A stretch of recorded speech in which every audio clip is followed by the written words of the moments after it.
না তোমাদের সবাইকে আমার আবির এডুকের ইউটিউব চ্যানেলে ওয়েলকাম। আজকে আমি ক্লাস 10 এর লেসন 5 আওয়ার রানওয়ে কাইট আমাদের পলাতক ঘুড়িটি এই গল্পটি পড়ে দিচ্ছি। গল্পটি লিখেছে কানাডিয়ান লেখিকা লুসি মট মন্টগোমেরি। তো চলো আমরা লেখিকার সম্বন্ধে কিছু জেনে নেই। Lucy Maud Montgomery 1874 and 1942 was a Canadian author best known for a series of novels beginning with Anne of Green Gables. Lucy Maud Montgomery 1874 সালে জন্মেছিলেন এবং 1942 সালে তিনি মারা গিয়েছেন। ওয়াজ আ কানাডিয়ান অথর, তিনি ছিলেন কানাডিয়ান লেখিকা।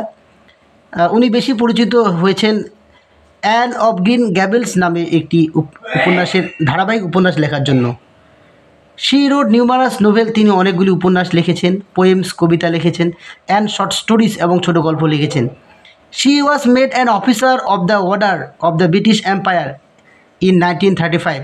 1935 সালে তিনি ব্রিটিশ ব্রিটিশ এম্পায়ারের একজন অফিসার নিযুক্ত হয়েছিলেন।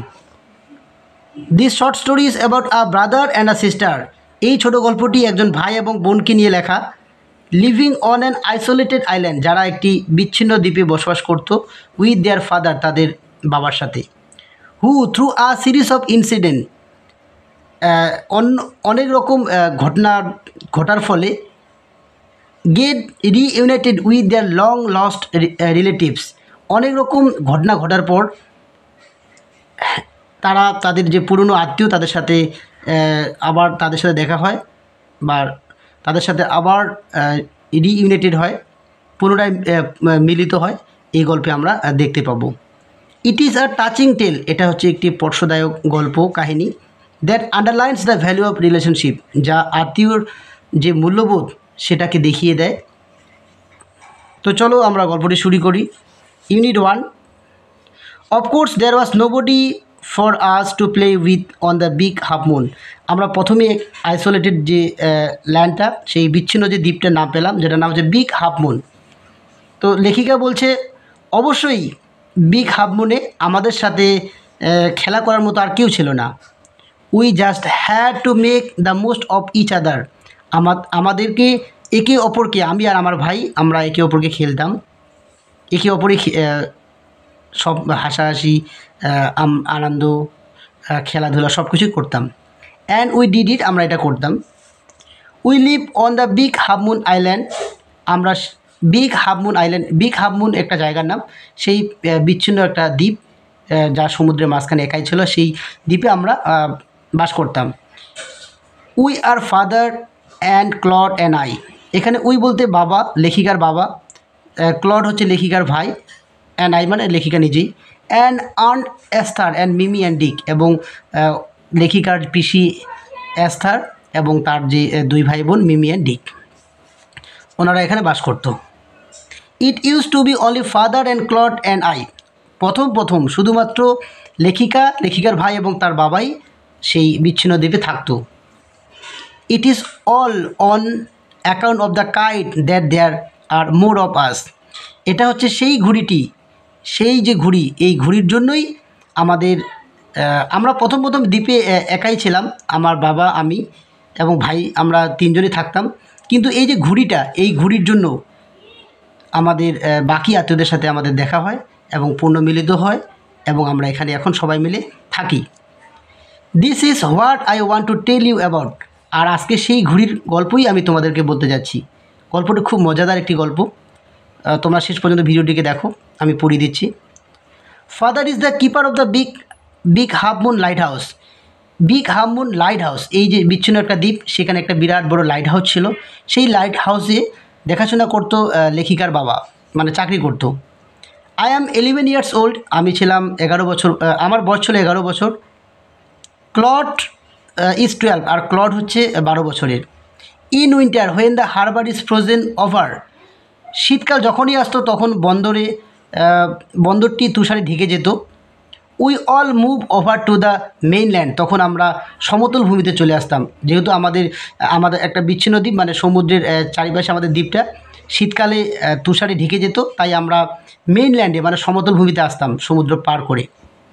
As soon as spring comes, আবার গরমকাল যখনই আসতো, back we sail to our to our own dear land.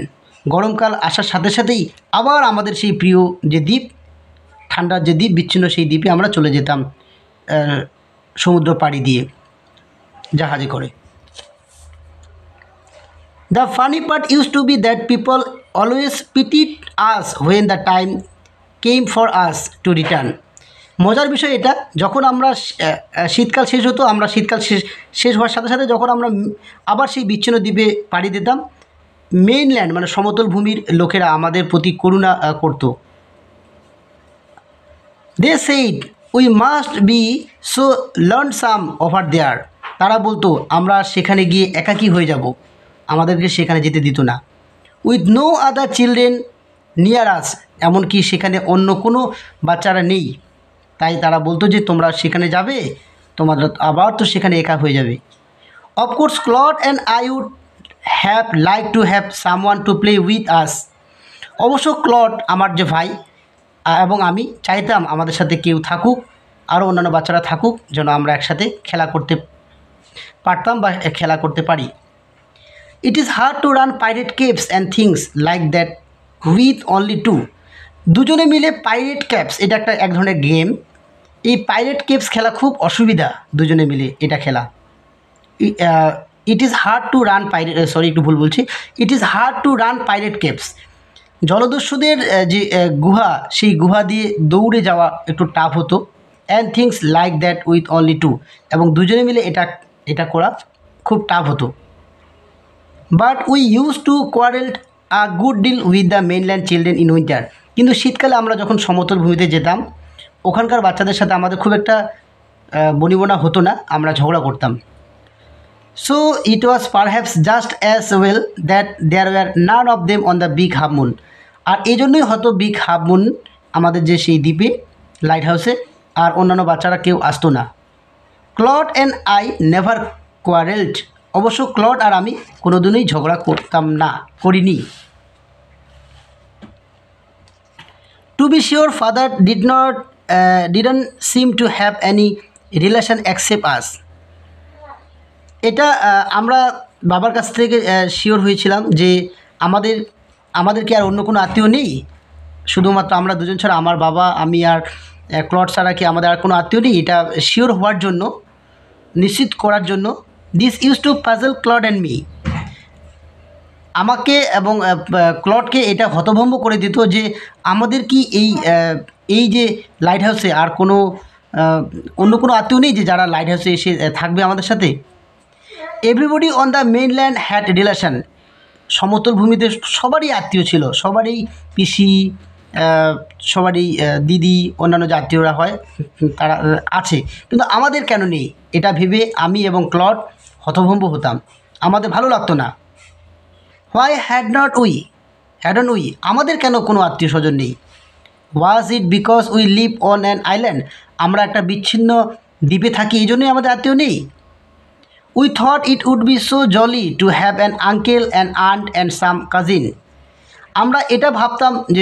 আমরা যখন এটা ভাবতাম যে যদি আমাদের মামা বা পিসা থাকতো, বা আমাদের কাকু থাকতো, বা কাকাতো ভাই বোন, মামাতো ভাই বোন থাকতো, খুব খুব ভালো হতো। এটা ভেবে আমরা খুব আনন্দ পেতাম যে হ্যাঁ, আমাদের এরকম যদি থাকতো, এটা ভাবতাম আর আনন্দ হতাম, যে নিজে যে আনন্দ করতাম যে যদি এটা থাকতো বা হলে ভালো হতো, আমাদের একটা মামাতো ভাই আসতো। Once we ask father about it. একদিন আমি আমার বাবাকে এটা নিয়ে জিজ্ঞাসাও করেছিলাম। But he look so sorrowful that we wish to hadn't. কিন্তু বাবাকে যখন জিজ্ঞাসা করেছিলাম আমাদের কেন আত্মীয় নেই, আমাদের যদি একটা আঙ্কেল, আমাদের যদি একটা পিসি থাকতো, আমাদের যদি পিসাতো ভাই বোন বা মামাতো ভাই বোন থাকতো, তাহলে খুব ভালো হতো। এটা নিয়ে যখন জিজ্ঞাসা করেছিলাম বাবাকে যে আমাদের কেন আত্মীয় নেই, বাবা সেই দুঃখ প্রকাশ করেছে তার মুখে, তার বডি ল্যাঙ্গুয়েজে আমরা বুঝতে পেরেছি যে বাবা এটা বলাটা হয়তো ঠিক হয়নি। বাবার মুখের মধ্যে একটা বেদনাদায়ক ছাপ আমরা দেখতে পেয়েছিলাম। He said it was all his fault. আর বাবা এটা বলেছিল যে এটা তারই দোষ, আমাদের কাছে কোনো আত্মীয় নেই, এই আত্মীয় না থাকাটা সম্পূর্ণটাই তার দোষ। Claude and I did not understand what he mean. আমার ভাই ক্লড এবং আমি বুঝতে পারিনি বাবা কি আমাদেরকে অ্যাকচুয়ালি বলেছিল, কিন্তু বাবার মুখে একটা বেদনাদায়ক ছাপ আমরা দেখতে পেয়েছিলাম। তো ডিয়ার লার্নার, আজকে ইউনিট 1টা আমি পড়িয়ে দিলাম। তো এরপরে দিয়ে আমি বাকি যে ওয়ার্ড নেস্ট এক্সারসাইজগুলো করিয়ে দেবো, তার সাথে ইউনিট 2টাও পড়িয়ে দেবো। তো আজকে এই পর্যন্ত, টাটা বাই বাই।